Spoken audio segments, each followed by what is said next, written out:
Sebelumnya kita akan bawakan doa pembukaan. Kami persilakan dengan kasih Kristus Ibu Ana bahwa kita dalam doa pembukaan.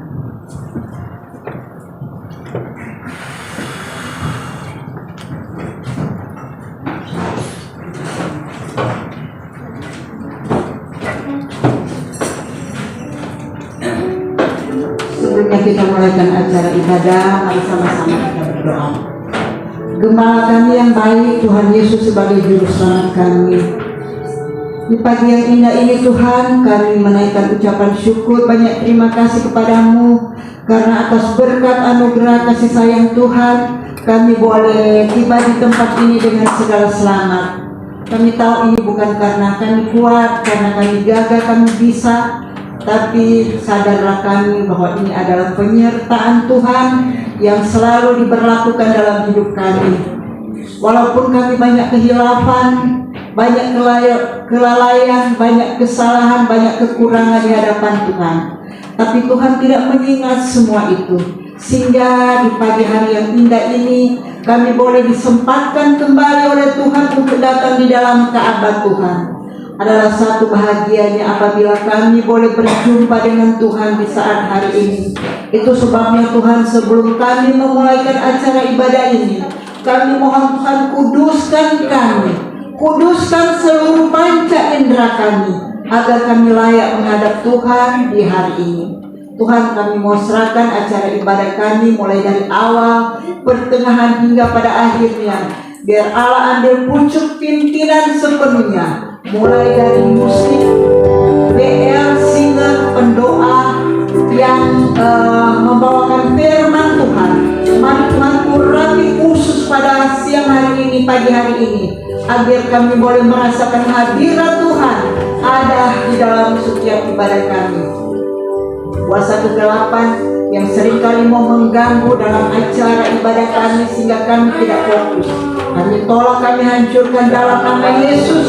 Tuhan patahkan, Tuhan jauhkan, Tuhan singkirkan dari tempat ini, terutama dalam ruangan hati dan pikiran kami dikuasai oleh kuasa Roh Kudus. Kami berdoa juga Tuhan, buat sidang jemaat yang masih berkemas-kemas untuk datang beribadah, yang dalam perjalanan, mari Tuhan mau pimpin semuanya, tibakan di tempat ini dengan selamat. Dalam nama Yesus kami boleh terkumpul untuk menyembah, memuji nama Tuhan.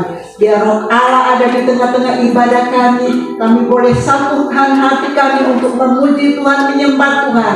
Jadikan apa yang kami lakukan di pagi hari ini menjadi persembahan yang berbau harum. Terpujilah nama-Mu ya Allah Bapa dalam surga. Sempurnakan doa kami, dan kami akan buka acara ibadah ini hanya di dalam nama Tuhan Yesus Juru Selamat kami. Haleluya. Amin. Puji nama Tuhan. Kita beri kemuliaan bagi Tuhan. Haleluya. Mari saudara yang siap memuji, membesarkan nama Tuhan. Kita naikkan penyembahan kita.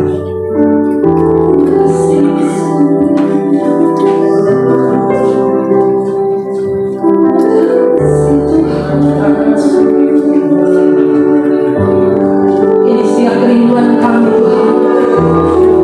Kami mau datang menyembah dalam Engkau Tuhan. Allah kami yang hidup, Allah kami yang luar biasa. Terima kasih Yesus, terima kasih.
bibir kami akan memuliakan Engkau Tuhan di sepanjang sisa umur kami. Terima kasih Tuhan. Kita yang siap memuji Tuhan, sama-sama katakan amin. Kita siap memuji Tuhan ya Bapak Ibu. Haleluya. Yesus kekasih jiwaku.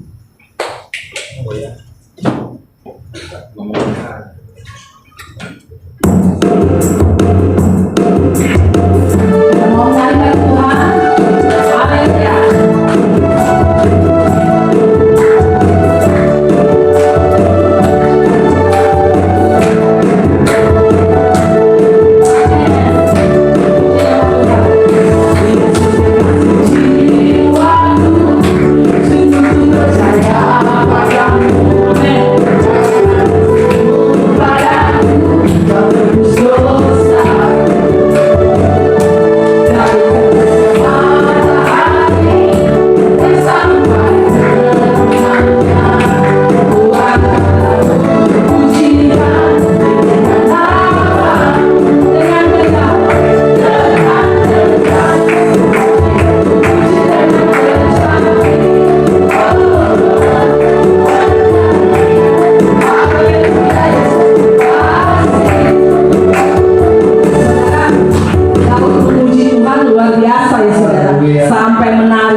Kita mau seperti Daud ya. Amin. Haleluya. Yesus kekasih.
Kita akan membuka ruang kesaksian. Yang mau bersaksi, kami persilakan.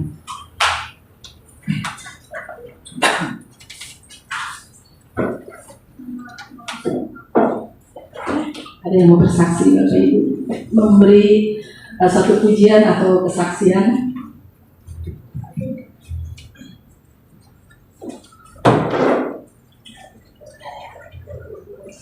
Baik, kalau tidak ada, kita masuk dalam persembahan pertama. Kita akan berdoa untuk persembahan. Bapa dan Yesus, kami bersyukur Tuhan untuk pagi hari ini Tuhan, kami boleh memuji membesarkan nama-Mu Tuhan. Sebentar kami akan memberikan Tuhan persembahan dari sebagian berkat kami Tuhan untuk kemuliaan bagi nama Tuhan. Terima kasih Bapa dan Yesus yang siap memberikan persembahan. Bersama-sama katakan amin. Amin.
Haleluya.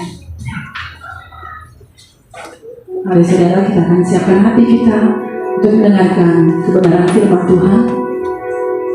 Mari saudara kita mainkan syukur kita kepada Tuhan.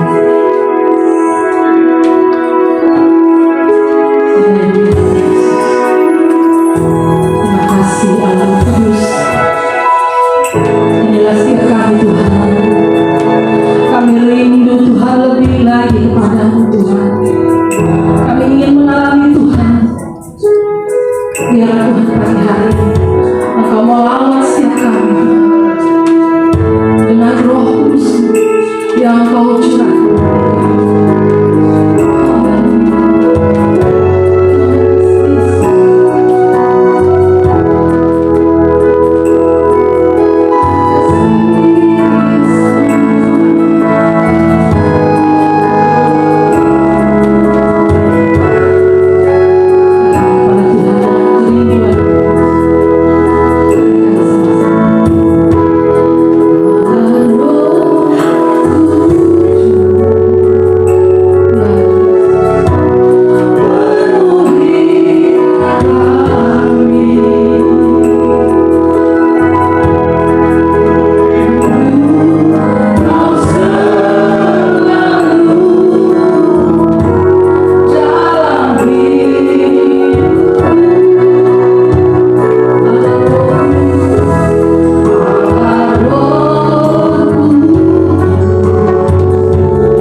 dia kapakasi kamakuya makata kamakaya ya pakasi kahaya ya pakasi kahaya ya bina makusikia nama-nama kana makusikia.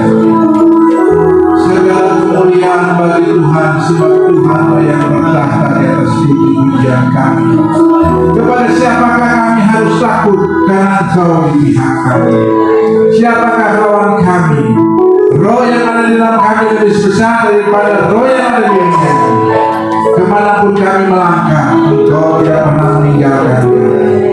Karena kami ini kebunnya, kami ini biji matamu, kami ini ada di hati, kami ada di pikiranmu, kami ada di rencanamu, kami ada akan bersama-sama selamanya sampai kepada sudah zaman.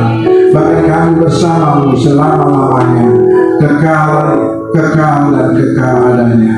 Terima kasih Bapa, terima kasih Yesus Tuhan kami. Pada saat ini Tuhan, kami akan mendengarkan firman-Mu.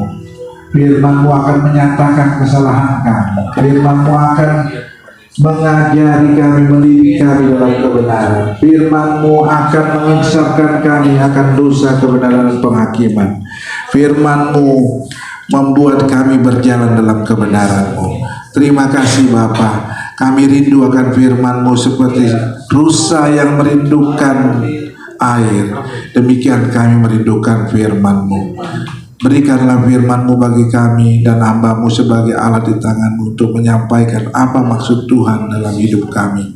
Betapa kami bersuka cita karena hari ini kami merayakan hari turunnya Roh Kudus, hari pencurahan Roh Kudus. Kalau di kalender kami tidak menemukan hari itu sebagai hari turunnya Roh Kudus, tetapi kami tidak mau Roh Kudus kami sia-siakan, Roh Kudus kami tidak taati. Sebab orang yang dipimpin Roh Allah adalah anak Allah. Bukan sekedar orang yang menerimanya diberi kuasa sebagai anak-anak Allah, tetapi sekali lagi orang yang dipimpin Roh Allah adalah anak Allah. Terima kasih Bapa, terpujilah Engkau di pagi hari ini. Kami siap mendengarkan firman-Mu di dalam nama Tuhan Yesus. Amin. Silakan worship leader dan singer untuk kembali ke tempat duduk. Saudara-saudara kekasih di dalam nama Yesus, saya bersuka cita kembali datang ke sini menyampaikan kebenaran firman-Mu. Hari ini kita adalah hari merayakan hari turunnya Roh Kudus. Hari yang disebut hari apa? Pentakosta, hari yang ke-50. Karena sejak kebangkitan Yesus sampai 40 hari dia menampakkan diri kepada murid-muridnya, mengajari segala sesuatu, ya. Dia tidak 40 hari ini datang kepada orang-orang yang sudah berbuat jahat kepadanya, ya. Ya kalau kita mungkin manusia ingin balas dendam, kita takut-takutin aja. Contohnya yang dalam peristiwa penyaliban Yesus, siapa yang cuci tangan? Pilatus. Herodes yang menghukum, yang menyalibkan tentara-tentara Romawi dan sebagainya. Atau orang yang mengolok-oloknya. Kenapa Yesus tidak datang ke sana? Nakut-nakutin aja, bikin dia mati ketakutan. Oh, itu tidak terjadi saudara, karena Tuhan mengatakan ampunilah mereka sebab mereka tidak mengetahui apa yang mereka perbuat. Justru hari kebangkitannya selama 40 hari dia menampakkan diri kepada murid-muridnya. Dia mengajari juga sesuatu tentang firman kepada murid-muridnya, dan akhirnya mereka menjadi saksi-saksi yang hidup, ya. Saksi-saksi yang ditulis. Enggak berapa lama mereka menulis. Jadi masih ada penulisan Alkitab itu di mana saksi-saksinya masih ada, masih hidup, ya. Bahkan murid-murid dari murid-muridnya Tuhan Yesus. Amin saudara. Jadi kita nggak usah bosan-bosan dan tidak usah merasa tidak perlu Roh Kudus, ya. Kenapa? Karena Roh Kudus adalah roh yang dijanjikan Bapa untuk diberikan setelah Yesus naik ke sorga. Untuk apa? Sebagai roh kebenaran yang akan menyatakan kebenaran, roh penghibur dikala kita menghadapi kesusahan, dan Roh itu yang akan membukakan segala sesuatu untuk kita mengerti segala sesuatu. Bahkan orang lain tidak tahu, kita dapat tahu karena Roh Kudus itu mengajari kita, tidak terbatas tidak tertutup dari berbagai apakah saudara sekolah teologi atau tidak. Kalau Roh Kudus buka, Roh Kudus sanggup mengajari kita tanpa sekolah teologi. Bukan berarti kita tidak boleh sekolah teologi ya, tidak. Kita boleh sekolah teologi, tetapi sekolah teologi tidak menjamin Roh Kudus akan mengajari kita. Amin. Amin. Jadi hanya yang mau datang kepada Roh Kudus, yang mau mengakui keberadaannya, maka itulah yang akan Roh Kudus ajarkan. Sehingga bagi dunia mungkin kita orang-orang yang tak terpelajar seperti murid-murid Tuhan, tetapi bagi Roh Kudus rela membukakan rahasia itu bagi mereka dan bagi kita yang ada di sini. Amin. Amin. Jadi kita ini sudah berkali-kali, saya harap kita bukan lagi Kristen yang secara pengetahuan masih bayi ya. Begitu juga dengan perilaku kita. Kita harus menjadi Kristen yang dewasa. Jadi harus ada tanya jawab untuk mengetahui seberapa jauh saudara memahami hari Pentakosta ini bagi saudara. Di sini dikatakan, mari kita baca Kisah Para Rasul 1 ayat 1 dan seterusnya. Saya bacakan saja, saudara menyimak aja dalam saya membacakan firman Tuhan. Hai Theophilus, dalam bukumu yang pertama, aku menulis tentang segala sesuatu yang dikerjakan dan diajarkan Yesus. Saudara ingat buku yang pertamanya apa, saudara? Buku yang pertama, dia berkata ke Theophilus dengan kata-kata tadi, dalam bukuku yang pertama. Buku yang pertamanya apa? Ada yang tahu buku yang pertamanya apa? Buku yang pertamanya saudara yang mengatakan, hai Theophilus, dalam bukuku yang pertama aku menulis tentang segala sesuatu yang dikerjakan dan diajarkan Yesus. Jadi saudara dalam membaca Alkitab, saudara harus lebih dalam lagi untuk mengerti kebenaran firman Tuhan. Maka saudara harus memperhatikan ayat-ayat yang dibawanya. Kalau ayat pertama, baca saudara. Hai Theophilus, dalam bukuku yang pertama aku menulis tentang segala sesuatu yang dikerjakan dan diajarkan Yesus. Buku yang pertama itu apa? Baca di dalam catatan kaki. Saudara yang buka Alkitab, ada catatan kaki. Itu kita bisa lihat ayat 1 Kisah 1 ayat 1, baca Lukas 1 ayat 1 sampai 4. Silakan baca. Jadi saya mau ajarkan saudara untuk juga mandiri menggali firman Tuhan. Ada banyak kebenaran-kebenaran firman Tuhan saya dapatkan bukan karena saya mendengar dari hamba-hamba Tuhan, dan bukan itu tidak penting, tetapi ada kalanya saudara bisa menggali sendiri dan menemukan mutiara-mutiara yang indah dari firman Tuhan. Dengan cara bagaimana? Salah satunya saudara melihat catatan kaki.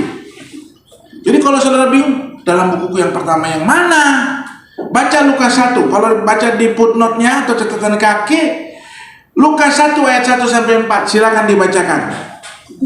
Theophilus yang mulia. Gak bisa. Coba yang lain. Bacakan Lukas 1 ayat 1. Banyak orang telah berusaha menyusun suatu berita tentang peristiwa-peristiwa yang telah terjadi di antara kita, seperti yang disampaikan kepada kita oleh mereka yang dari semula adalah saksi mata dan pelayan firman. Karena itu, setelah aku menyelidiki segala peristiwa itu dengan saksama dari asal mulanya, aku mengambil keputusan untuk membukukannya dengan teratur bagimu. Ayat 4, supaya engkau dapat mengetahui bahwa segala sesuatu yang diajarkan kepadamu sungguh benar. Yes. Jadi apa buku yang pertamanya? Lukas. Ya. Jadi Lukas juga yang mengatakan, hai Theophilus yang mulia. Kalau di Lukas dia menceritakan bagaimana Yesus dan sebagainya, dan di ayat ini juga dia kembali singgung ya. Jadi buku yang pertama itu kepada Theophilus adalah Lukas. Dan siapa penulisnya?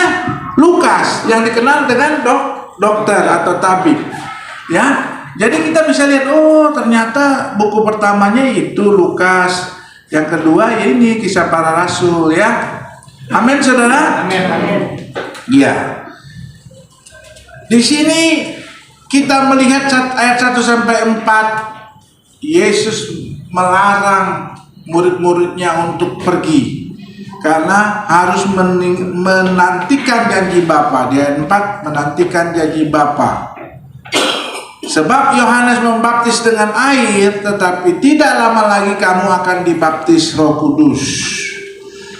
Bapak, siapa yang membaptis kamu dengan Roh Kudus? Siapa yang membaptis murid Yesus dengan Roh Kudus? Dari mana ayatnya? Baca. Nah, kembali kita melihat di ayat 5.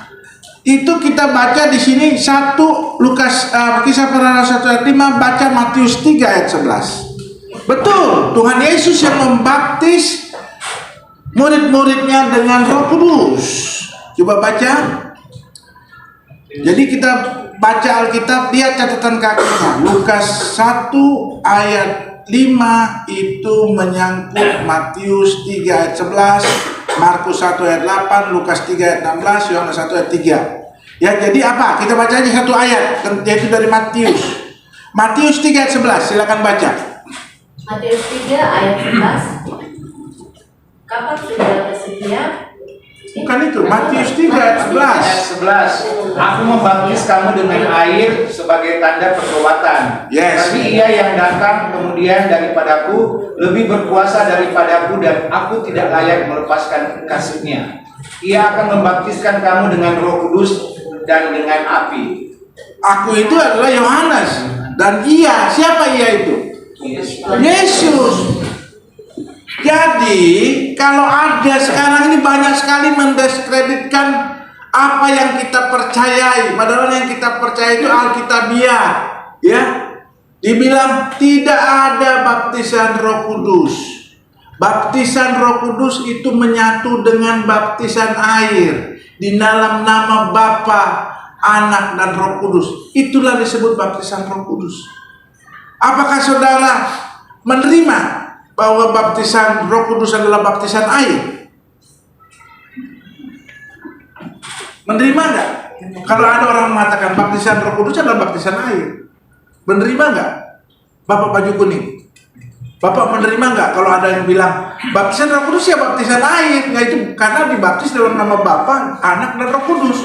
Nah, kata ada Roh Kudus itu berarti baptisan Roh Kudus. Benar enggak, Pak? Bapak yakini ya itu? Kalau ada yang orang mengatakan itu, Bapak katakan ya, amin. Atau tidak? Tidak. Kenapa? Kenapa? Bedanya di mana antara baptisan Roh Kudus dengan baptisan air? Baptisan air itu dilakukan oleh Yohanes Pembaptis. Kalau baptisan Roh Kudus itu dilakukan oleh Tuhan Yesus. Yes.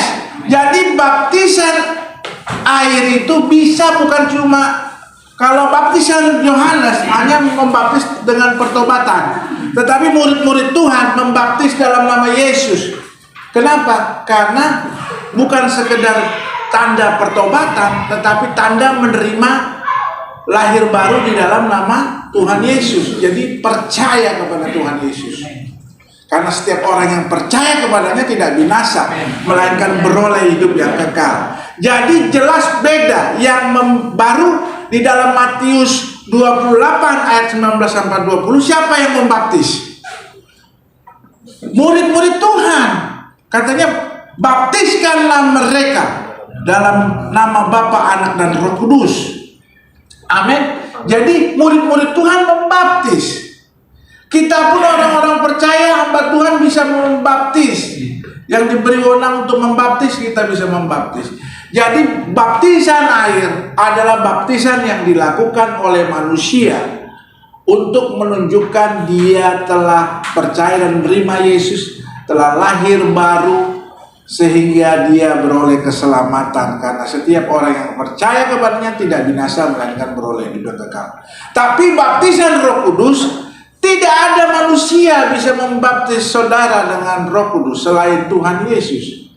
Makanya Yohanes mengakui, aku sendiri pun tidak layak untuk membuka kasutnya, karena aku hanya membaptis dengan air sebagai tanda pertobatan. Itulah baptisan Yohanes, bukan baptisan menerima Yesus.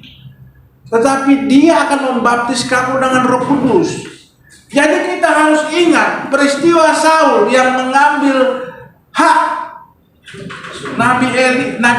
Nabi Samuel untuk mempersembahkan, itu adalah ajaran manusia, karena dia nggak sabar, dia melanggar firman Tuhan. Kita pun juga jangan seperti itu.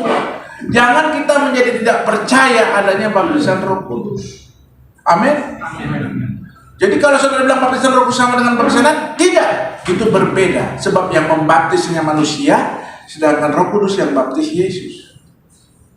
Kalau baptisan air, baptisan dalam nama Bapa, Anak, dan Roh Kudus adalah baptisan air, dan itu pun diselewengkan oleh manusia. Tidak ada di Alkitab arti kata baptiso. Kalau saudara lihat juga kamusnya di Alkitab sebelumnya, itu jelas baptiso diselamkan. Nggak ada baptiso dipercik, saudara. Ya, itu jadi jangan ngarang-ngarang bikin ajaran baru. Manusia bisa salah, tapi Tuhan Yesus nggak bisa salah. Firman-Nya juga nggak bisa salah. Amin. Jadi kita harus back to Bible, kembali ke Alkitab. Yang mana yang benar? Kita ikuti yang benar, jangan ikuti yang salah. Maaf, kita punya saudara-saudara iman yang tidak seperti kita, tetapi kita jangan mau diombang-ambingkan oleh mereka. Kita harus punya pendirian yang teguh. Baptisan yang benar itu yang saya lakukan, sehingga saya dibaptis air, dibaptis Roh Kudus, dan istri saya juga demikian, dan anak saya ketika 17 tahun saya juga harus dibaptis dengan baptisan selam, karena itulah yang Tuhan ajar. Jadi jangan maunya kita, ya, kita yang diatur Tuhan, bukan Tuhan yang mengatur. Kita yang diatur Tuhan dan bukan kita mengatur Tuhan. Amin. Amin. Jadi kita lihat di sini, kembali kepada kisah para rasul, kita melihat di ayat yang ke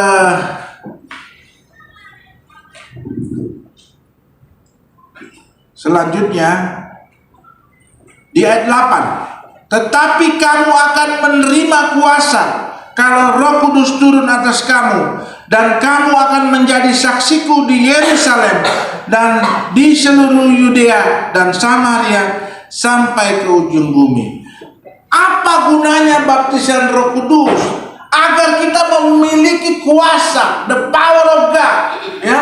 Dan satu lagi, bisa menjadi saksi Tuhan, menyaksikan Kristus di tempat kita, tetangga kita, bahkan ke ujung dunia. Jadi kalau saudara mau menginjili, jangan lupakan peran baptisan Roh Kudus. Sebab apa bedanya orang yang memberitakan Roh Kudus, memberitakan Injil Tuhan tanpa baptisan Roh Kudus, dengan orang yang memberitakan Injil dengan baptisan Roh Kudus? Saya minta siapa ya? Bapak yang pakai topi. Nah, yang belum saya kasih topi, kemarin janji mau kasih topi. Saya tadi lupa juga tutup kepala saya. Apa bedanya? Apa bedanya? Sama-sama memberitakan Yesus, menginjili, memberitakan kabar baik. Tapi apa bedanya?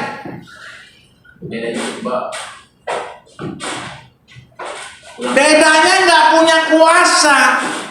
Mereka yang percaya menginjili itu hanya menginjili toh, ya, termasuk gereja Reform, ya, saya mohon maaf, dia sudah nyatakan, dia pakai ini Matius 28 ayat 19-20, di situ nggak ada tanda-tanda ajaib. Dia hanya lihat Matius, padahal pemberita Yesus dilihat dari berbagai sisi.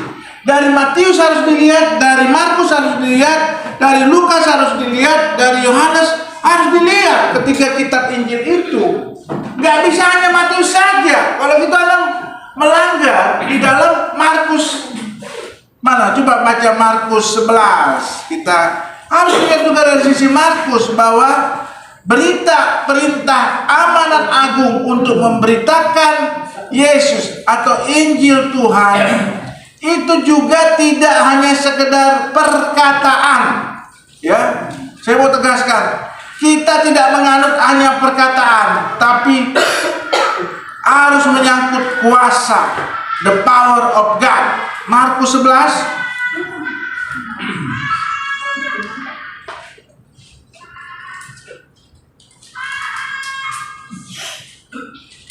ayat berapa itu? Markus 13 ya.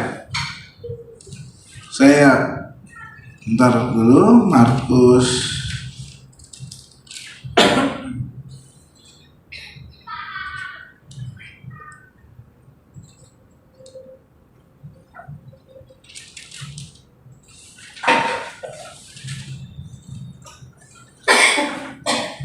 ada yang tahu?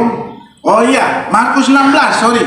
Markus 16 ayat 17, 18 sampai 20. Silakan dibacakan 4 ayat supaya kita belajar.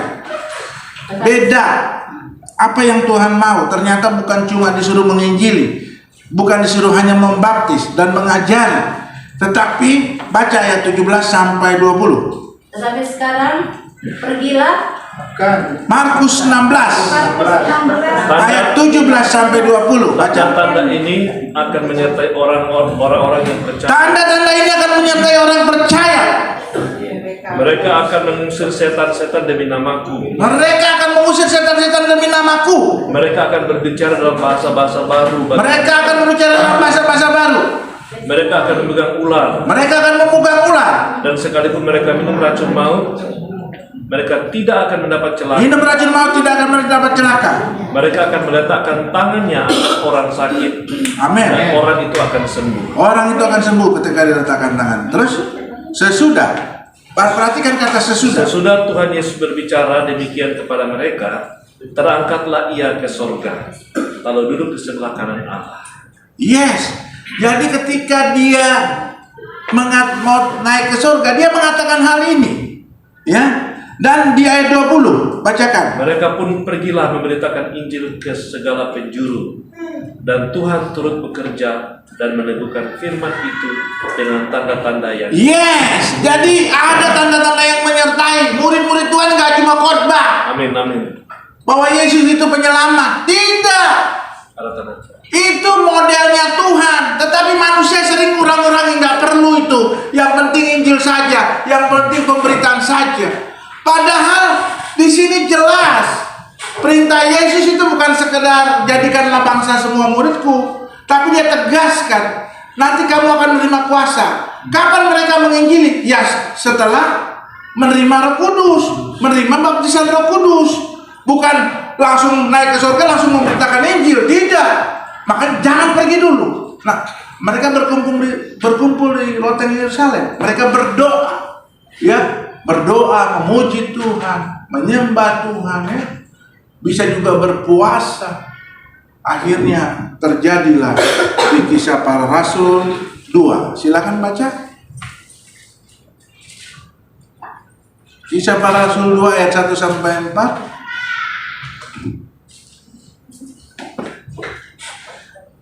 Jadi model kita GBI tetap menganut akan kuasa, the power, ya, the power of God. Silakan. Kuasa untuk menyatakan perbuatan ajaib tadi. Silakan baca Kisah Para Rasul 2 ayat 1 sampai 4. Ketika tiba hari Pentekosta, semua orang percaya berkumpul di satu tempat. Tiba-tiba turunlah dari langit suatu bunyi seperti tiupan angin keras yang memenuhi seluruh rumah di mana mereka duduk, dan tampakkan kepada mereka lidah-lidah seperti nyala api yang bertebaran dan tinggal pada mereka masing-masing. Maka penuhilah mereka dengan Roh Kudus, lalu mereka mulai berkata-kata dalam bahasa lain seperti yang diberikan oleh Roh. itu kepada mereka untuk menerangkan. Ya, ini hari Pentakosta. Apakah ini menyatakan hari ke-50 dalam waktu bangkit, naik, dan ini tidak. Saudara baca untuk tahunnya tetap kembali ke catatan kaki. Bahwa di sini dikatakan di Kisah 2 ini ayat 1 baca Imamat 23 ayat 15 sampai 21. Silakan. Imamat 23 ayat 15 sampai 21. Apa yang dimaksud mereka berkumpul di hari Pentakosta? Imamat 13. Orang percaya berkumpul di situ dan yang di bawah kolong langit juga. Silakan. Imamat 23 ayat 15 sampai 21. 15. Kemudian kamu harus menghitung mulai dari hari sesudah Sabat itu, yaitu waktu kamu membawa berkas persembahan unjukan, harus ada genap 7 minggu. 7 kali 7? Sampai pada hari sesudah Sabat yang ke-7 kamu harus hitung 50 hari. Yes. Lalu kamu harus mempersembahkan korban sedian yang baru kepada Tuhan. Yes. Jadi itu, saudara, hari Pentakosta dalam 7 Sabat. Jadi itu juga menggambarkan bagaimana Yesus bangkit dan naik ke surga dan turunnya Roh Kudus. Connect itu antara Pentakosta Perjanjian Lama dengan Pentakosta orang percaya. Amin. Jadi murid-murid Tuhan merayakan hari Pentakosta itu, tetapi di saat itu juga terjadi pencurahan Roh Kudus, ya. Ya. Sekarang yang menjadi pertanyaan, pada waktu turunnya Roh Kudus pertama kali ke muka bumi, ada suara yang menderu seperti tiupan angin keras. Yang kedua, ada tanda yang dapat dilihat berupa lidah-lidah api. Itulah hari pencurahan Roh Kudus pertama. Nah, ada ajaran-ajaran di kita dari saudara-saudara kita mengatakan, ya, ngapain nih orang-orang Pentakosta gereja Betel ini kok nunggu lagi Roh Kudus? Roh Kudus sudah dicurahkan. Ngapain lagi ditunggu-tunggu? Pakai doa semalam suntuk lah, doa 7 hari lah. Ngapain? Orang Roh Kudus sudah turun, ya udah sekali untuk selama-lamanya, katanya. Apakah saudara percaya akan hal itu? Bahwa ya turunnya Roh Kudus ya sudah, ya udah, setelah itu nggak ada lagi acara turunnya Roh Kudus. Jadi nggak perlu kayak orang Pentakosta itu udah hari kenaikan tiba-tiba doa, puasa, menyembah, ya Pentakosta worship lah. Enggak, itu salah, itu sesat itu, ya. Banyak orang mengatakan demikian, termasuk pembicara yang kita anggap bagus, ya, sebagai apologet pembela Kristen. Tapi ingat, Paulus sendiri menerapkan, ajarilah awasanmu Timotius. Ya, jadi kita pun bisa sesat gitu loh. Jadi jangan dikira semuanya apa yang dikatakan orang-orang yang kita idolakan sebagai apologet Kristen itu pasti benar. Enggak demikian, saudara. Sedangkan Paulus sendiri ajari awasan. Jadi kita juga harus berawas-awas, jangan sampai sebagian kita benar, sebagian kita sesat dalam ajaran-ajaran itu. Dan kita sebagai orang percaya, masa bodoh sih, yang penting mau lakukan, tetapi jangan kita mau diombang-ambingkan. Anak-anak kita jangan mau diombang-ambingkan. Ya, seperti, nah kenapa harus bagus selam? Ya memang begitu firman Tuhan. Ya kita ajarin sama anak-anak kita. Jadi anak-anak kita, kalau kita pun nggak diombang-ambingkan, jangan sampai anak-anak kita diombang-ambingkan, cucu-cucu kita diombang-ambingkan. Karena nggak ada pengajaran dalam keluarga. Yang ada dia cuma ngajarin orang di luar. Tapi ke keluarganya dia nggak ngajarin. Harus ada keseimbangan. Kalau di luar kau ajar, di dalam juga kamu ajari keluarga. Ya. Nah, jelas di sini bahwa baptisan Roh Kudus itu terjadi. Apakah itu hanya kepada sebagian orang? Atau kepada seluruh murid yang dibaptis itu? Saya mau tanya, di dalam peristiwa loteng di Yerusalem, ada nggak yang tidak dibaptis dari murid Tuhan? Tidak ada, semua dibaptis, semua berbahasa roh. Jadi kalau ada yang melarang saudara berbahasa roh lah, orang-orang kalau mau berbahasa roh bersama-sama ya nggak apa-apa, kan membangun masing-masing. Semua dibangun, enggak? Kenapa saudara mesti sewot, tidak boleh menyuruh? Jangan berbahasa roh secara bersama-sama lah. Murid-murid Tuhan menerima baptisan Roh Kudus tidak satu murid loh.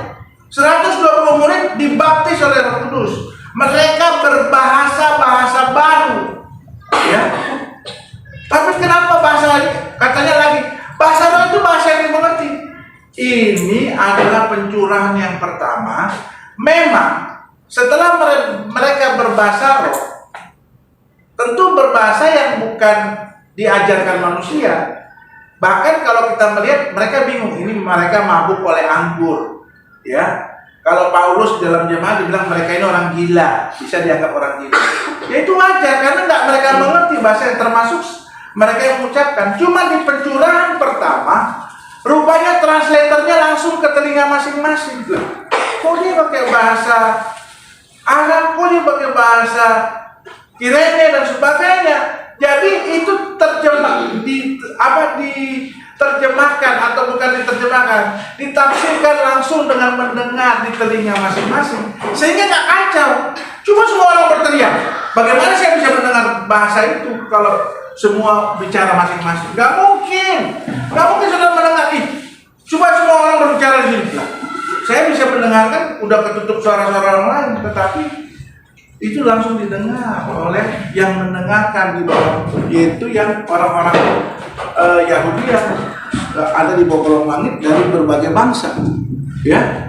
Jadi ingat, tidak boleh kita nggak boleh tuh berbahasa roh bersama-sama. Siapa? Emang kamu Tuhan? Mereka sendiri semua kalau dibaptis nggak ada pilih-pilih. Katanya bahasa roh itu nggak milik semua orang. Saya bilang itu milik semua murid-murid, ya enggak? Nah, kalau kita bilang itu hanya pertama dan selanjutnya tidak perlu ada pencurahan Roh Kudus, tidak perlu menanti-nantikan, mari kita lihat. Coba baca saudara di dalam Kisah Para Rasul 8. Ini peristiwa sejarah saudara ya. Jadi Kisah Para Rasul 8 yang ada di Alkitab. Jadi pencurahan Roh Kudus di loteng Yerusalem bukan satu dan tidak ada lagi. Mari kita baca di Kisah 8. Ayat 14. Kita baca di situ apa? Kisah 8 ayat 14. Ketika rasul-rasul di Yerusalem mendengar bahwa tanah Samaria telah menerima firman Allah, mereka mengutus Petrus dan Yohanes, ya. Jadi di sini adalah bukan terjadi di Yerusalem, tetapi terjadi di mana saudara? Di Samaria, tempat yang berbeda, situasi yang berbeda. Sebelumnya saya mau perlu bacakan tentang baptisan airnya di ayat 12. Tetapi sekarang mereka percaya kepada Filipus yang memberitakan Injil tentang kerajaan Allah, tentang nama Yesus Kristus, dan mereka memberi diri mereka dibaptis, laki-laki maupun perempuan. Simon sendiri juga menjadi percaya dan sesudah itu dibaptis. Ia senantiasa bersama-sama dengan Filipus, takjub melihat tanda-tanda dan mukjizat yang besar yang terjadi. Bayangkan, Filipus mengadakan tanda-tanda mukjizat ya, bukan cuma berita Injil ya. Jadi jangan saudara ngurang-ngurangi. Saudara di akhir zaman ini jangan kurang-kurangi bahwa tanda mukjizat itu masih berlaku sampai sekarang karena Roh Kudus masih ada di muka bumi ini. Ya, gereja Tuhan masih ada di muka bumi ini. Tidak mungkin kuasa Roh Kudus berkurang, tidak mungkin. Ya, tapi jangan saudara kurang-kurangi ya. Saya perlu ingatkan kepada saudara. Jadi dibaptis dalam baptisan air, dalam baptis selam. Ya. Tetapi ketika didengar bahwa orang-orang Samaria, ya, ini orang Israel yang kawin campur, itu dibaptis dan percaya, datanglah Petrus dan Yohanes. Ingat itu. Jadi bukan si Filipus dalam hal ini, tapi Yohanes dan Petrus. Setibanya di situ kedua rasul itu berdoa. supaya orang-orang Samaria itu beroleh Roh Kudus. Bedakan, sudah dibaptis dalam nama Yesus, ya, dalam nama Bapa, Anak, dan Roh Kudus. Tetapi dia bilang berdoa bukan dibaptis apa? Dibaptis Roh Kudus. Ingat itu. Jadi bedakan antara baptisan air dengan baptisan Roh Kudus. Saudara boleh dibaptis air karena itu perintah Tuhan, tetapi saudara juga harus dibaptis Roh Kudus. Sebab Roh Kudus belum turun atas orang pun di antara mereka, karena mereka hanya dibaptis dalam nama Yesus. Kemudian keduanya menumpangkan tangan atas mereka, lalu mereka menerima Roh Kudus. Penumpangan tangan bukan tanda membaptis Roh Kudus, tapi penumpangan tangan adalah baptisan Roh Kudus itu bisa lewat penumpangan tangan, bisa tidak. Tetapi bukan Petrus Yohanes yang membaptis. Ketika saya dibaptis Roh Kudus oleh Renat Bongke Renat Bongke bilang, yang membaptis kamu bukan saya, yang membaptis kamu Roh Kudus. Dia letakkan tangan ke kami di segala arah stadion utama dan saya terima Roh Kudus. Ya, jadi bukan penumpangan tangan, bukan yang membaptis itu yang menumpangkan tangan, ya. Saya perlu ingatkan sekali lagi.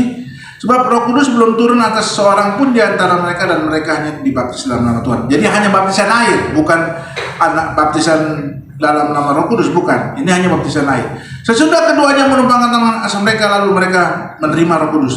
Ketika Simon melihat bahwa pemberitaan Roh Kudus terjadi atas rasul-rasul yang menumpangkan tangan, ia menawarkan uang untuk memberikan karunia itu, tetapi Petrus menghardik. Artinya gini, kalau baptisan Roh Kudus itu setelah dibaptis nggak ada apa-apa, bagaimana mungkin si Simon bekas seorang dukun bisa rela untuk membeli karunia itu? Tentu dia melihat bahasa-bahasa roh. Di sini tidak dijelaskan memang. Lidah-lidah api jelas tidak ada.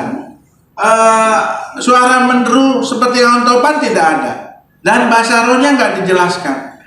Tetapi yang menjadi pertanyaan kita, mungkinkah Simon mengetahui ingin membeli karunia itu ketika Petrus menumpangkan tangan, Yohanes menumpangkan tangan, turun Roh Kudus? Kalau dia nggak melihat sesuatu yang terjadi, yaitu bahasa roh, mungkin? Ya nggak mungkin. Kok mereka bisa berkata-kata dengan bahasa-bahasa asing yang kita nggak mengerti? Gitu ya.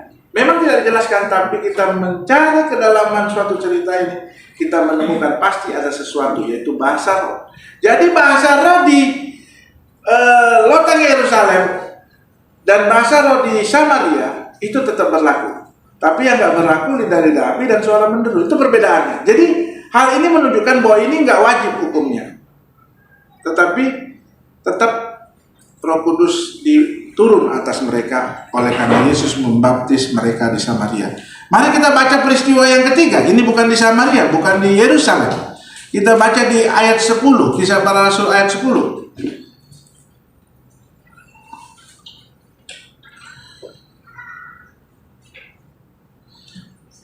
Kisah Para Rasul 10 ayat 40.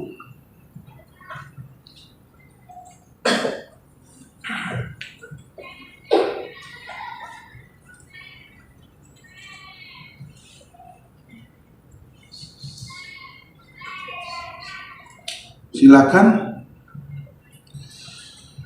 Nih, ayat 44, silakan baca. Ini peristiwa di Kaisarea. Cornelius ada di dalamnya juga. Silakan baca ayat 44, Kisah Rasul 10 ayat 44. Ketika Petrus sedang berkata demikian, turunlah Roh Kudus ke atas semua orang yang mendengarkan pemberitaan itu. Cukup. Ketika Petrus sedang berkata demikian, turunlah Roh Kudus ke atas semua orang yang mendengarkan pemberitaan itu. Turunlah Roh Kudus kepada sebagian orang di situ, Bu? Ke atas sebagian orang? Yang mendengarkan pemberitaan itu. Semua orang. Ingat ini bukan tentang karunia Roh Kudus bahasa roh, ya. Ini ke atas semua orang yang mendengarkan pemberitaan itu. Sama seperti di loteng Yerusalem kepada 120 murid, ya. kepada semua orang yang mendengarkan pemberitaan itu. Dan semua orang percaya dari golongan bersunat yang menyertai Petrus tercengang-cengang. Maksudnya dari kelompok Yahudi, karena melihat bahwa karunia Roh Kudus dicurahkan ke atas bangsa-bangsa lain. Kenapa mereka tercengang-cengang? Karena mereka juga udah mengalami dan mereka melihat, ternyata baptisan Roh Kudus itu tidak hanya berlaku kepada murid Tuhan yang notabene adalah orang Israel, ya, tetapi berlaku juga kepada mereka di Kaisarea, ya, pasuk, di mana salah satunya adalah Cornelius, seorang perwira Italia, ya. Di ayat ke-45, dan semua orang percaya dari golongan bersunat tercengang-cengang. Lanjut ayat 46, sebab mereka mendengar orang-orang itu berkata dalam bahasa roh dan memuliakan Allah. Lalu kata Petrus, bolehkah aku mencegah untuk membaptis orang ini dengan air, sedangkan mereka telah menerima Roh Kudus sama seperti kita? Lalu ia menyuruh mereka dibaptis dalam nama Yesus. Mereka meminta Petrus supaya tinggal beberapa hari. Inilah yang terjadi pada saya. Saya sudah dibaptis percik di gereja asal saya dulu waktu lahir oleh orang tua. Tetapi ingat, baptisan itu harus orang tersebut percaya kepada Yesus, bukan diwakilkan, ya. Baptisan itu adalah baptisan remaja sampai dewasa, karena mereka harus ngerti dulu. Bukan saya dibaptis diwakilkan orang tua saya yang percaya dulu, lalu nanti saya belajar CD, akhirnya baru saya mengaku percaya. Tidak, baptisan itu harus percaya dulu, ya, menerima Yesus dan percaya. Jadi itu tidak bisa dilakukan pada bayi, karena bayi belum percaya, belum mengerti, ya. Sedangkan anak saya yang udah kecil, saya udah bawa ke Israel kemana-mana. Sekarang aku kan nggak ingat lagi ya peristiwa itu. Bayangkan saudara, dia sendiri udah nggak ingat lagi. Padahal dia bukan anak-anak, apalagi ini bayi dibaptis. Jadi nggak ada istilah itu diwakilkan. Ajaran mana itu yang bilang diwakilkan dibaptis, ya? Dan saya akhirnya kan setelah saya belum baptis selang. Tapi setelah saya menerima Roh Kudus, menerima baptisan Roh Kudus, saya memberi diri dibaptis selang. Ini terjadi seperti peristiwa yang di mana tadi? Di Kaisarea, gitu loh. Nah, mereka dibaptis. Jadi kalau memang baptisan Roh Kudus sama dengan baptisan air, kenapa mereka membaptis lagi dengan baptisan air?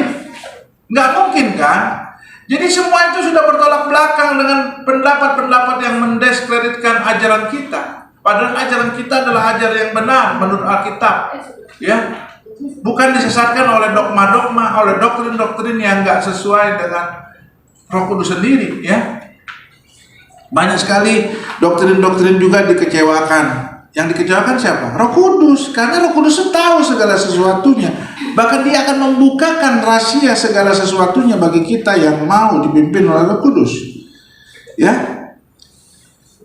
Nah, lalu kita berlanjut lagi peristiwa keempat. Ini tidak hanya satu kali peristiwa seolah-olah lautan Yerusalem sekali untuk selama-lamanya. Tidak ada lagi turun-turun Roh Kudus, tidak perlu lagi menanti-nanti. Ternyata kita melihat peristiwa itu masih berlanjut, ya, masih berlanjut. Di mana lagi berlanjutnya? Tadi sudah kita lihat di Samaria, di Kaisarea. Sekarang berlanjut di mana lagi? Mari kita baca di Efesus 19. Nah, ini bukan Yohanes dan Petrus, tetapi ini adalah Paulus sendiri, karena Paulus sudah jadi murid Tuhan.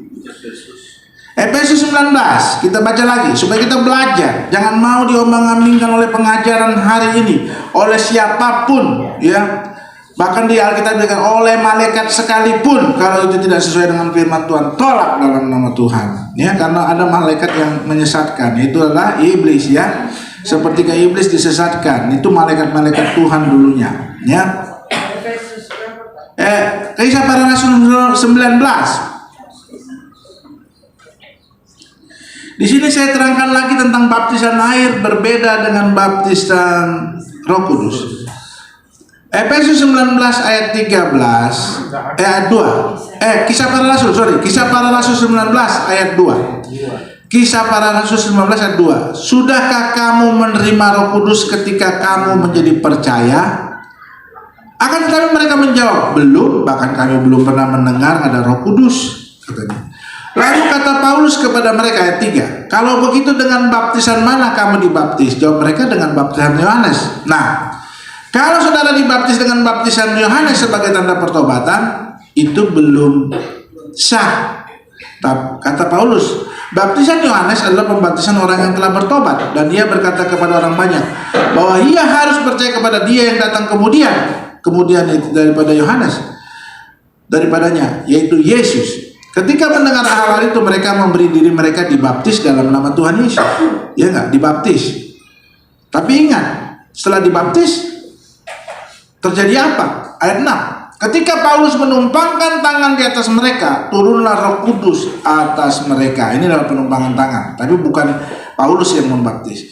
Dan mulailah mereka berkata-kata dalam bahasa roh dan bernubuat. Jumlah mereka adalah kira-kira 12. Amin. Jadi ini ingat, peristiwa bahasa roh tetap ada di setiap peristiwa. Makanya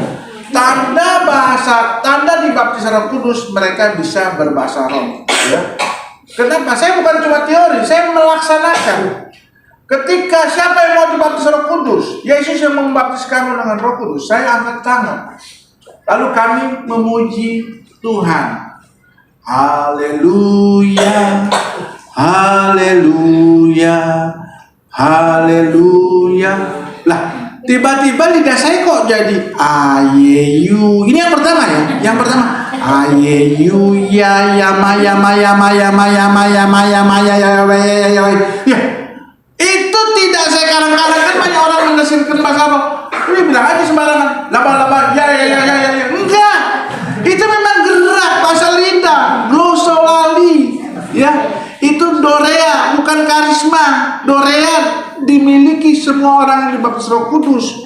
Karisma nggak semua orang memiliki karena karunia. Berdoa milik saudara, tapi karunia berdoa nggak semua saudara punya. Ya enggak? Ya enggak? Jadi dorea atau glosolali yang tanda baptis Roh Kudus, yaitu saya alami. Saya latar belakang KBP, kok bisa kok tiba-tiba iya yang tadi ayeyu ya yama saya ingat banget yama dan itu orang saya tidak kesurupan karena itu kan stadion naik gini kan. Nah, yang di belakang begini dia mendongak, kok bisa katanya gitu, mungkin dalam hatinya gitu ya. Cuma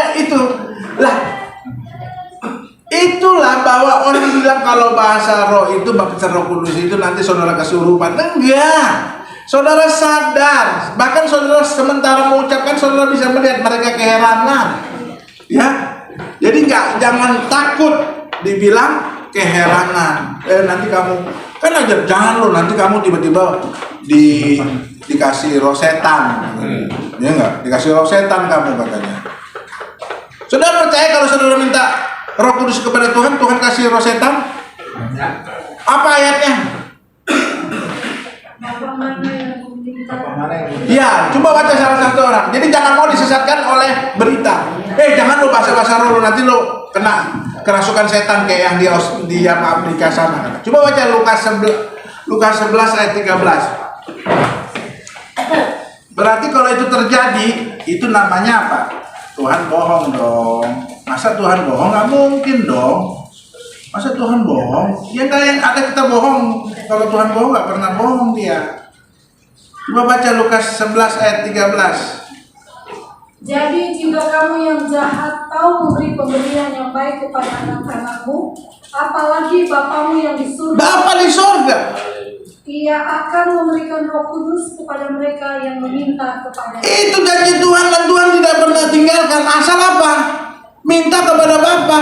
Nah, kalau saudara minta kepada Bapa, saudara harus menjadi anak. Kalau saudara belum percaya, belum menerima sebagai Tuhan dan Allah, ya bisa saudara kena imitasi, ya imitasi tau gak? Sesuatu yang gak asli.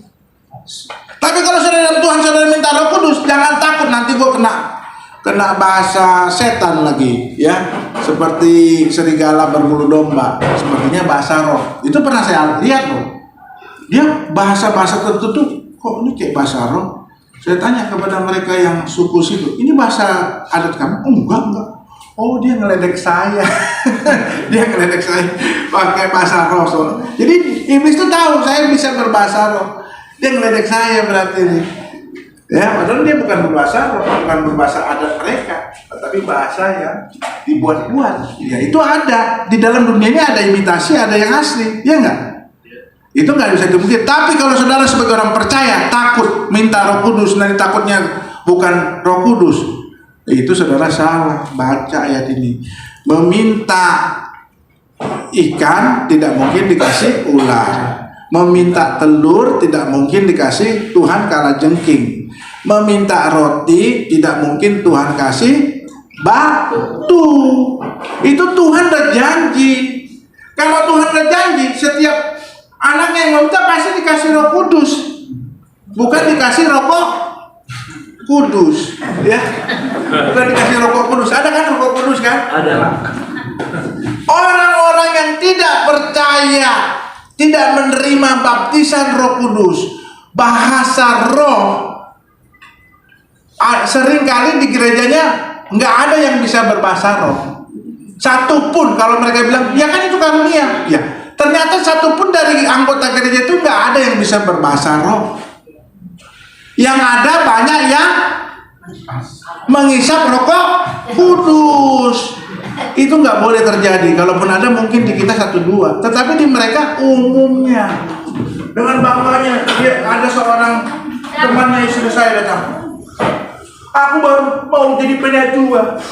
Penatua. Tapi saya menghisap. Untung gua nggak ada di situ. Tapi istri bilang, gila ini orang. Dia bilang aku mau menjadi penatua, tapi rusak bait Allah. Aku kan nggak berdosa kalau aku merokok, katanya. Gila, Mas. Ingat nggak?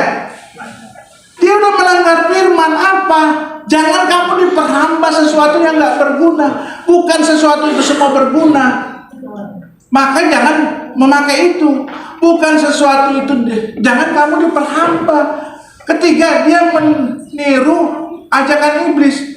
Jatuhkanlah dirimu dari hubungan bait Allah ini kepada dia. Kenapa? Udah jelas-jelas rokok tuh tidak berguna, tapi dia masih pakai. Di samping dia merusakkan bait Allah secara tubuh, di mana kita pencemaran tubuh, roh dan jiwa itu tidak boleh terjadi.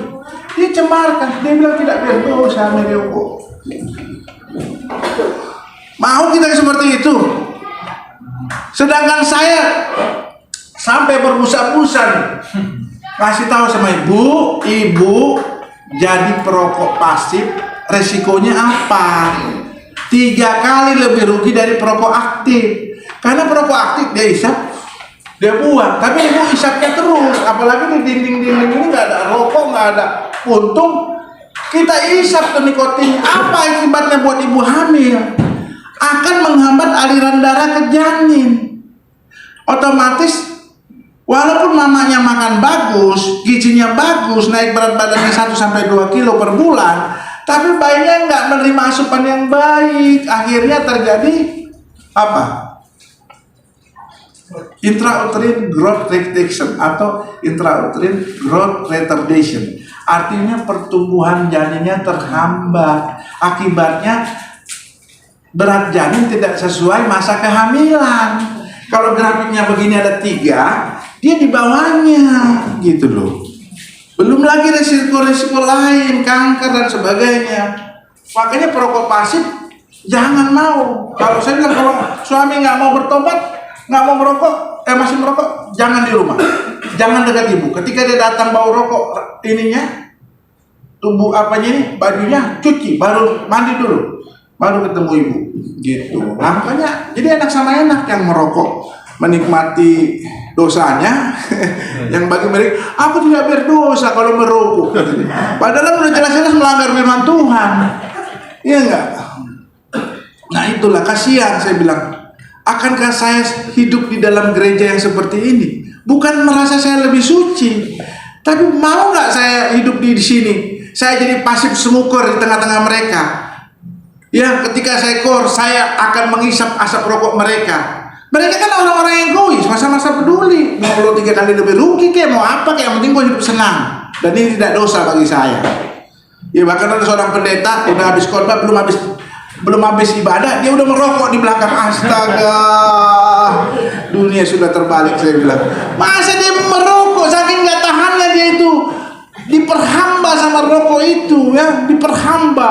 Padahal Paulus mengatakan jangan kau diperhamba, ya enggak? Amin. Jadi kita harus bangga lah, kita punya aliran itu. Kalau saudara bilang di surga ada tindakan maksiat, apa saudara bangga dengan itu? Maka saudara, sedangkan surga itu kudus.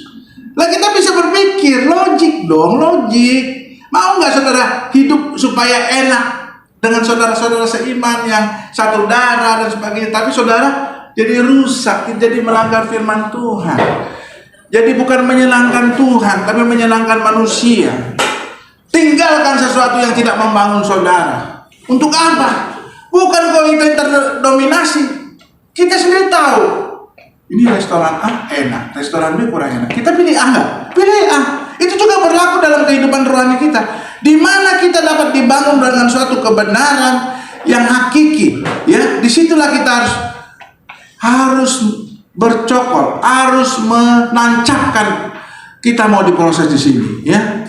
Itu penting, saudara. Jangan kita menjadi orang yang tidak enak karena orang lain ada dekat dengan kita mau tetap bersama dia, tidak. Sekalipun istri saya udah ingatkan waktu pertama kali saya ketemu dia, kita nikah tapi kita satu gereja. Bayangkan, kalau dia nggak mau ikut saya, ya udah kita putus, jelas gitu loh, ya nggak? Walaupun setelah nikah kita nggak bisa begitu ya. Artinya kita lebih banyak diatur lah, ya nggak? Istri gembalanya tahu nggak ngaturnya? Udah tahu nggak? Saya dengar lihat peristiwa aja, oh, berarti saya tahu nih ibu gembala juga suka ngatur Pak Gembala.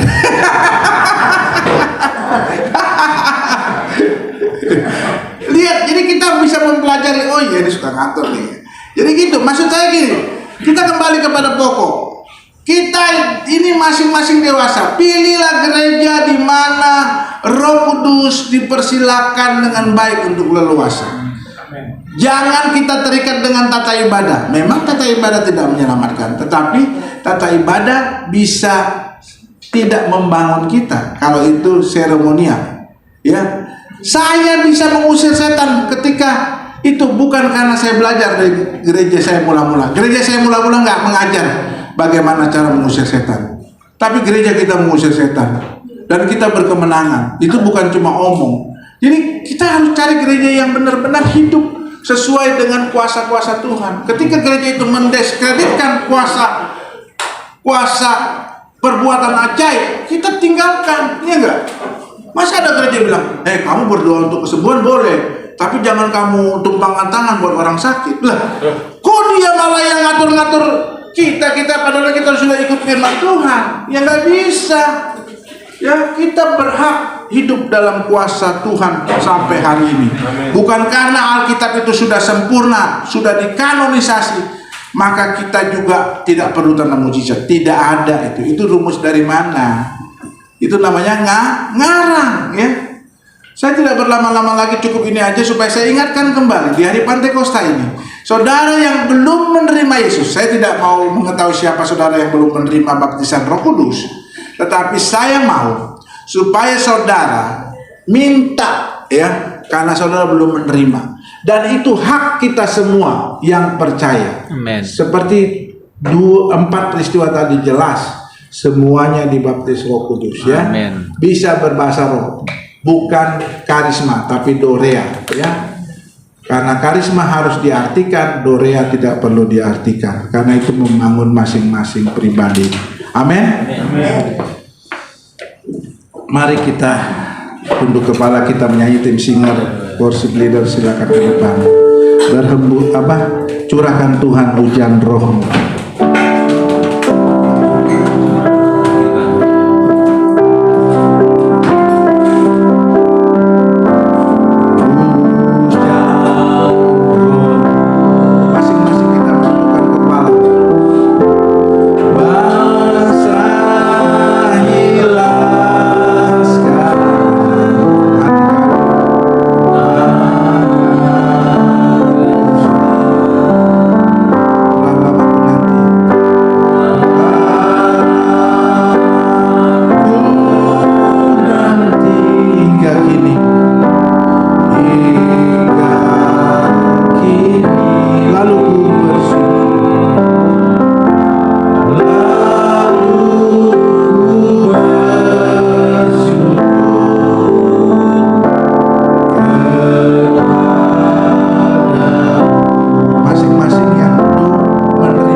budiku aku menyembah dan puji Tuhan. Dengan akal budiku, dengan rohku aku memuji menyembah Tuhan dalam bahasa. Saatnya saudara berkata-kata, dengan akal budiku aku berdoa dalam bahasa roh. Tapi dengan rohku aku berdoa dalam bahasa roh. Mari saudara kita berkata-kata dalam bahasa roh.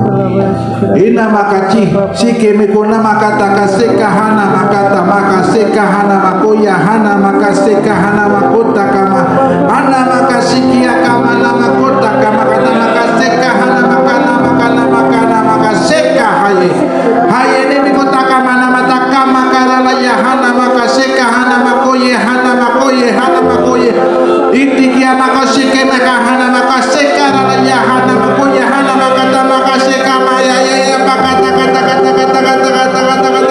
seka mahana makoye hana makoseka haya na makotaka makaseka hana makata kata seka mana mama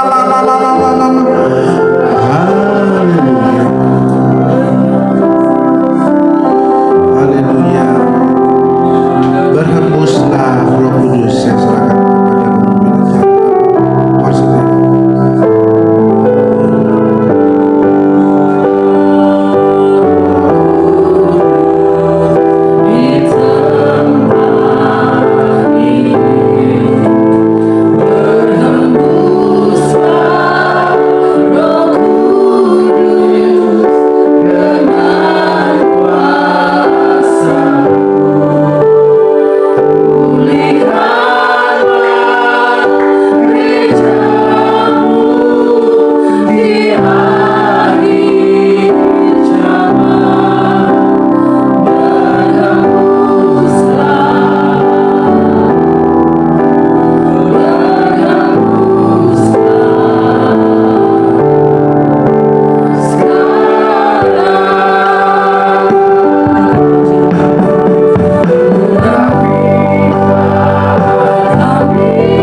Terima kasih ya Roh Kudus, kami sudah diperbaharui dengan Roh-Mu ya Tuhan. Terima kasih Bapa, dalam nama Yesus kami mengucap syukur dan berdoa. Haleluya, amin. Haleluya, berikan kemuliaan bagi Tuhan. Terima kasih untuk firman-Nya Bapak Luhut Sinaga. Kita akan memberikan persembahan yang kedua.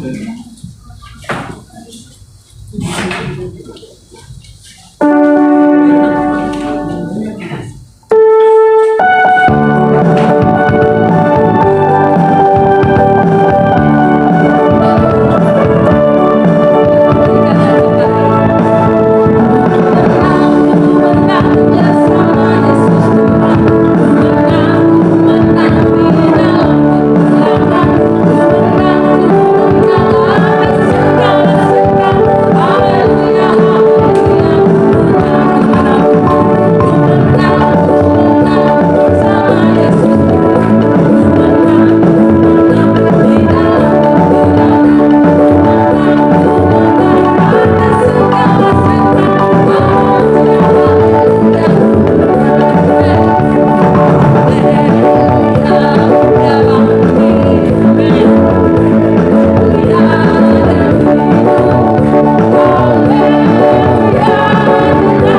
Kita akan mendengarkan warta jemaat.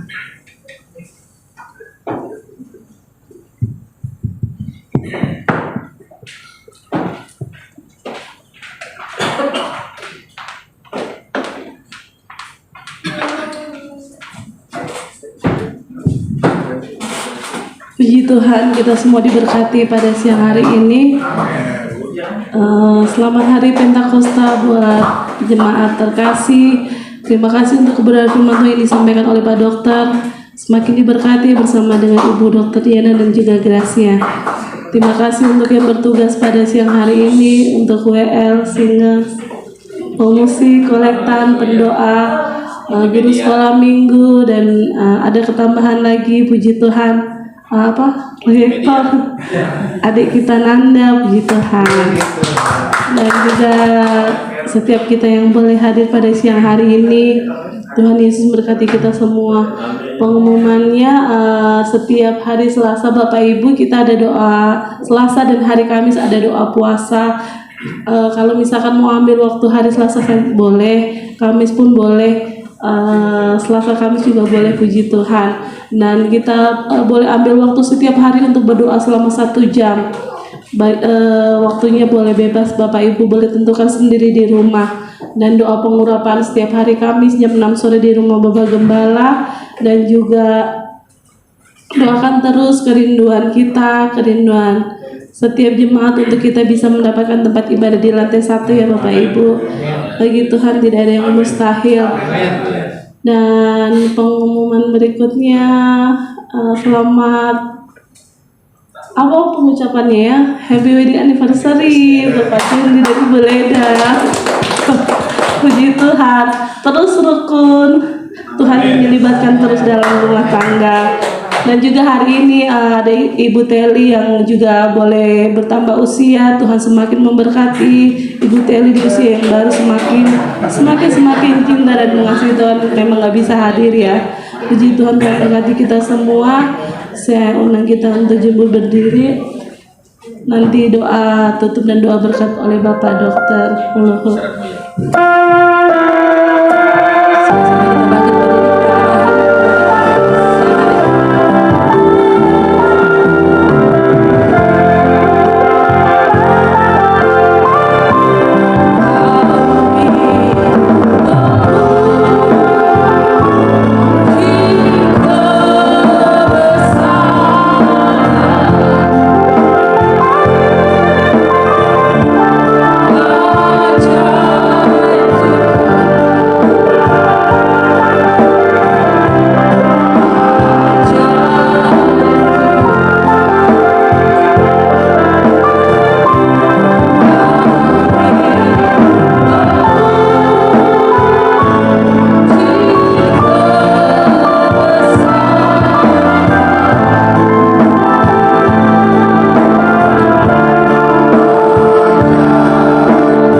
Ibadah ini Tuhan, di dalam nama-Mu Bapa, Anak dan Roh Kudus, kami berdoa Tuhan pada saat ini juga untuk setelah dari tempat ini kami akan hidup di dalam kehidupan yang sebenarnya, di mana kami harus menjadi saksi-Mu, menjadi memberikan teladan bagi sekeliling kami. Untuk itu Tuhan, kuatkan kami untuk hidup kudus, hidup yang berkemenangan, hidup yang berkelimpahan, hidup yang diberkati, dan hidup yang penuh dengan mujizat. Untuk itu ya Tuhan, kami mau Tuhan, anak-anak kami yang sekolah, yang menghadapi ujian, berikan mereka semangat belajar Tuhan, sebab mereka harus belajar dan belajar, menghafal, melatih diri mereka untuk mengerjakan soal-soal, dan mereka juga di samping sekolah dapat les untuk menambah keterampilan pengetahuan mereka, Karena itu dibutuhkan menghadapi ujian-ujian yang mungkin memang banyak sekali tidak sesuai dengan apa yang di sekolah, bahkan lebih dari atasnya. Maka itu Tuhan tolong mereka, jamu mereka, berikan kami sebagai orang tua untuk bisa membiayai, berikan dana bagi orang tua kami agar mereka lewat pekerjaan mereka diberikan berkat. Tuhan berikan mereka bonus, Tuhan berikan mereka kenaikan pangkat atau golongan. Tuhan berikan di tempat-tempat yang bukan pegawai mereka mendapatkan hasil yang berlimpah-limpah, 100 kali, 200 kali, 300 kali, dan sampai sebesar-besarnya mereka akan mendapatkannya. Dan ajarlah kepada orang tua mereka ini untuk berhemat, sehingga mereka bisa menabung, bisa mempersiapkan bekal untuk sekolah yang lebih tinggi, dan juga bisa memberikan makan, dan ada persediaan seperti 5 gadis bijaksana yang memiliki minyak persediaan, dan seperti Yusuf yang memberikan lumbung-lumbung yang terisi, sehingga saat musim paceklik, saat PHK atau apapun yang terjadi, ada dana darurat yang akan mereka miliki. Ajar mereka bekerja dan menghemat sehingga mereka tidak kekurangan, tidak baik di dalam segala musim. Sebagai orang percaya yang diletakkan akarnya di aliran air, yang tidak akan layu saat musim kemarau sekalipun. Itulah yang terjadi bagi anak-anakmu. Anak-anakmu akan terus diberkati, dipelihara. Setiap yang mengganggu, menghambat, atau ingin mencuri harta daripada anak-anakmu, merampas harta, kami katakan, kami tolak, keluar dari kehidupan mereka. Karena kami percaya kuasa-Mu terlebih besar. Ada malaikat-malaikat Tuhan yang berkemah di sekeliling kami. Ada pagar yang memagari kami. Ada Tuhan yang beserta kami dengan gadamu yang akan menghantam musuh-musuh kami dan terus menuntun kami dengan tongkat-Mu. Jadi kami tidak sendiri. Kami bukan domba sembarang domba. Serigala apapun yang datang kepada kami, gadamu akan menghantam semua serigala-serigala itu. Baik menghantam serigala-serigala yang berbulu domba sekalipun. Kami mengenal gembala kami, yaitu Tuhan Yesus. Kami mengenal gembala-gembala lokal, yaitu Bapak Ferdinand Suraga. Kami berdoa Tuhan, yang mereka semua pelayan-pelayan-Mu, gembala kami di sini secara manusia, diurapi, diberkati, tutup bungkus dari segala juga kejatuhan maupun kelalaian. Tuhan, biar mereka berdoa buat domba-domba di sini, sehingga semua domba-domba terpelihara, penuh dengan makanan-makanan rohani yang membuat mereka sehat, makanan-makanan bergizi, bukan makanan sembarang. Tuhan, kami berdoa juga sekali lagi buat ibu-ibu rumah tangga, agar mereka juga menjadi tiang doa, agar mereka menjadi bisa mengatur rumah tangga dengan baik, agar mereka mengeluarkan kata-kata yang baik, agar mereka juga bermurah hati, supaya semuanya menjadi wanita yang takut akan Tuhan, yang dicintai suaminya, yang membawa harum nama suaminya, yang membuat anak-anaknya semua berhasil. Tuhan, tolong semuanya Tuhan. Bagi mereka yang sakit, kami letakkan tangan atas tubuh mereka yang sakit. Turunlah urapan kesembuhan, kuasa bilur-bilur-Mu mengalir di dalam nama Yesus. Itu terjadi bagi mereka yang mengalami sakit. Sakit apapun Tuhan sembuhkan. Tidak ada yang mustahil. Bahkan orang mati sekalipun Engkau dapat bangkitkan. Terima kasih Bapa, terima kasih.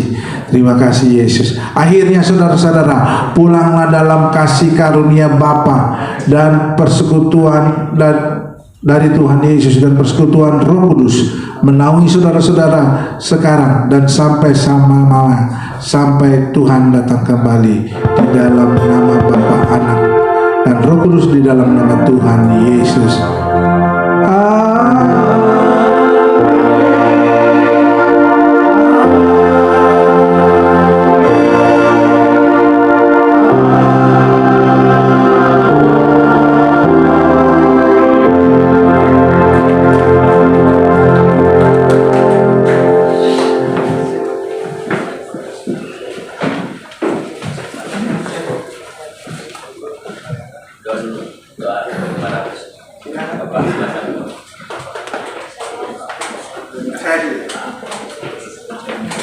Tuhan Yesus, melayani hidup kami sebagai pelayan-pelayan Tuhan Yesus yang bergandengan tangan untuk sesuatu yang sebab jadi upaya kami di dalam Tuhan. Amin. Haleluya. Ada upaya kita bekerja. Amin.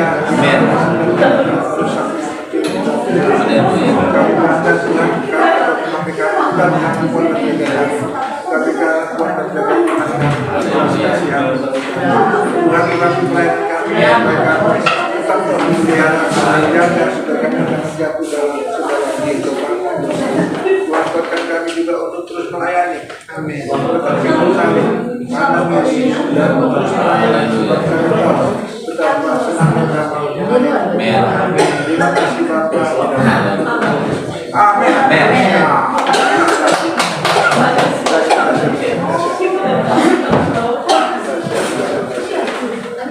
Doa makan ya. Dua makan. Pakai mic.